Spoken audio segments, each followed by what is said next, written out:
So really, for me, I think the first step is considering your current approach. What are you doing today? What's working? What's not working? What can we improve? What are we doing really well? And so be really honest about where you are at the moment. And if you're doing nothing, right, I'm doing nothing. It's a place to start because... And everyone starts in there, really. Yeah. Well, ultimately, yeah. People might maybe think, yeah, but that's not a bad thing because, again, No. you want to set a benchmark. What that questioning process is really about is to try to settle that benchmark so you know where you're starting from in this particular quarter, or you know where you're starting in this particular years to say, okay, well, this is where we're going. This is where we are now. We've got bigger plans, and we've got a plan that's going to hopefully get us to a better place. But at least we'll then be able to look back with some satisfaction to be able to say, hey, that's where we were, and this is where we are today. And obviously, we're probably still going to be a long way away from our vision that we want to achieve. And often, I read this the other day.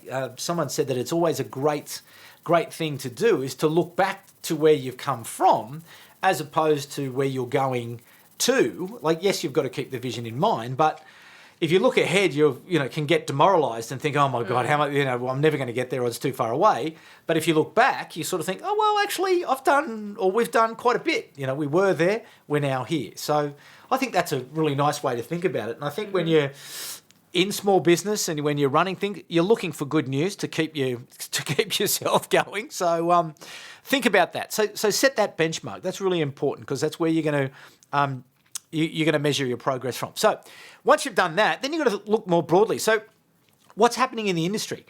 What are some of our competitors doing? What are some similar sized companies in, say, adjacent markets doing in their comms? Talk to people, network, ask questions, be curious. Curiosity is at the heart of all great communication. So to understand what are the key issues that you can deal with, what are people talking about? Are people commenting on these issues? Are they outspoken? Are they reserved? Are they experts? Are they specialists? What is the niche, and where can you occupy a space in that niche that is going to create value for that audience that you're wanting to turn into customers? So that's a key thing for me as well, is that I think what technology has also done is that we've gone from the broadcast era to the narrowcast era. And really, people are now selecting the information, the education, the entertainment that they want that answers their specific needs. And so if we go into a marketplace and we say, for example, we're targeting the federal government, that's a big place, the federal government. Too big. You want to be going into, I don't know, say it's agriculture, and maybe that's too big, or maybe it's a regulator, or maybe it's a program area, or maybe it's a grants area, or maybe a specific project, or building out your capability. You can't be wide, because this is what's happening with technology, is that people are now in control, and so they're drawing to them the information that they want.